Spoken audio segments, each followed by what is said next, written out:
Congratulations, madam. I'm looking forward for a good business deal. It's my pleasure. Hey, and let you besi. Ain't you wanting a miku epia on me fie? Excuse me, madam. I am a business partner. Mami kebi bincho. Tina tet venikeno. Se wo yuswa. Esiesi ho. Ema ho ye kama. Ema wo ye obe mwa. Je na ko try she. Thank you. Tinatet Venicare. Tinatet Venicare is an oral tonic for maintaining vaginal hygiene. Not recommended for children below 12 years. Pregnant or lactating mothers should consult a doctor. Sorry. Oh, doc. Yes, and you book, doc. I want to know your thing. We know why she. I've said, you need to know. No, see the young kukru. So, your stomach was out. Said the young. Had been so as I become. A damn cranny meaning said if you be forcing a, I don't know. Test results natural say when you malaria when the moji. Yeah, TD. Yes, malaria. Nani yem no so we no here. Tinatet Tomac and a Tinatet Malake. Famano nano ho betono.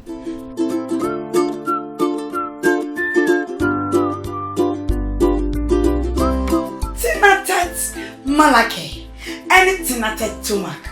I'm on my free. Tinatet Malake, eyama ubi awenya malaria fever. Ena Tinatet Tomac mixture, eyama ubi awenya indigestion. Yenhwehwemu so wanya malaria and sana wafa edrui. Not recommended for children below 12 years. Pregnant or lactating mothers should consult a doctor. Ebusian from Mamachi. Nampatrom Hontesing, Bedamasi, Unbreakable Joyce Blessing, I Unbreakable Farms. But Bibi one of my person me friends are my basu and then my management is wrong flyer biwa social media the organized program needing the mama part or so. Mesro me feel munes ya grada or finansa kwan bisu edemato the program so mesro me ya wiemfo ba me dream ho. Yeah, me dream ho.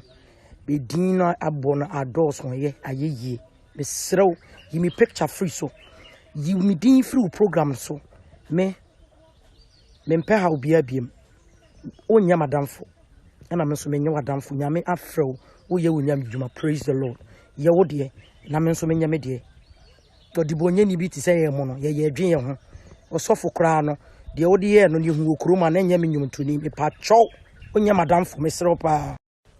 And then I'm respect it, but the people who say take you for granted.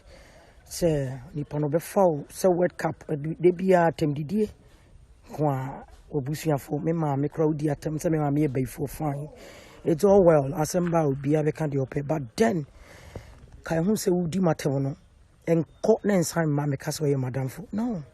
Enti ennese nyame afro na oyo nyame djuma na wote asori a afi won so Unbreakable Joyce Blessing me huhia enti odibonye ni bi te say ye mo ya ware egu a ye ntimi mfata se ye tonyom da no afi won se me metima betonyom yimi free o program so yimi picture free so yimi din free mo onya madamfo me mpe wadamfo me pacho pa tina o baby na me so mentina me baby na obi anya ne de etine bi no on ba be gumani mas social media ya yeye mabre nipa ba kofo adan me so me da ase Am I ebusian from Mamachi Nampatrom Hontesing Bedamasi Unbreakable Joyce Blessing I Unbreakable Farms but Bibi one of my person me friends are my basu and then my management is wrong flyer biwa social media the organized program needing the mama part or so. Mesro me hwe munes ya grada ofanyansa kwan bi so edemato the program so mesro me ya wiemfo ba me dwen me ho. Yeah, me dwen me ho.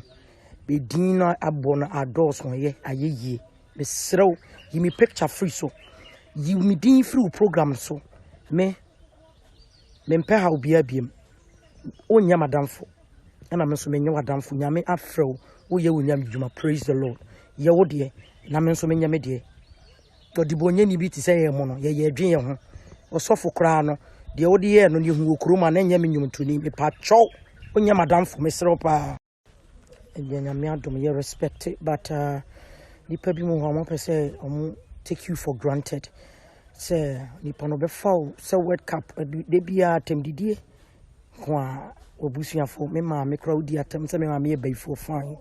It's all well assemble will be a kind of but then kai hu say udi matem no enko na nsan ma me kasa ye madam for no enti enne se nyame afro na oyo nyame dwuma na wote asori a afi won so Unbreakable Joy is blessing me huhia enti odibonye ni bi te say ye mo ya ware egu a ye ntimi mfata se ye tonyom da no afi won se me metima betonyom yimi free o program so yimi picture free so yimi din free mo onya madamfo me mpe wadamfo me pacho pa tina o baby na me so mentina me baby na obi anya ne de etine bi no on ba be gumani mas social media ya yeye mabre nipa ba kofo adan me sure me da se yes mo merade enumre yakin kansem no ya be ma sister Paulina ene de ya fo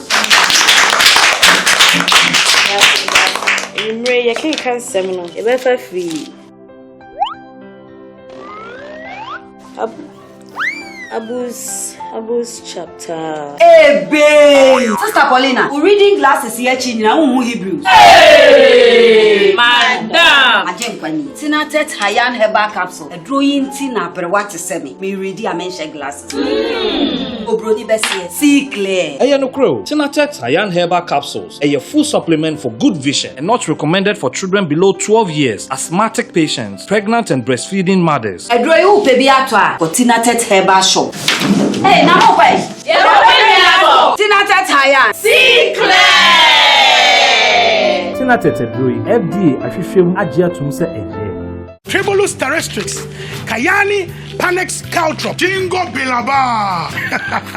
Sawa di no ya mabobo so nyina. Eno ne ye set Tinatex 230 herbal. Wo ya bema na wo no mo a, emma wo hode sunkuma wo gira wo na so timi badwuma. Emma wo energy, stamina, and vitality. Emfa wo ne adwuma wo ye. Eno ne se wo benum bi.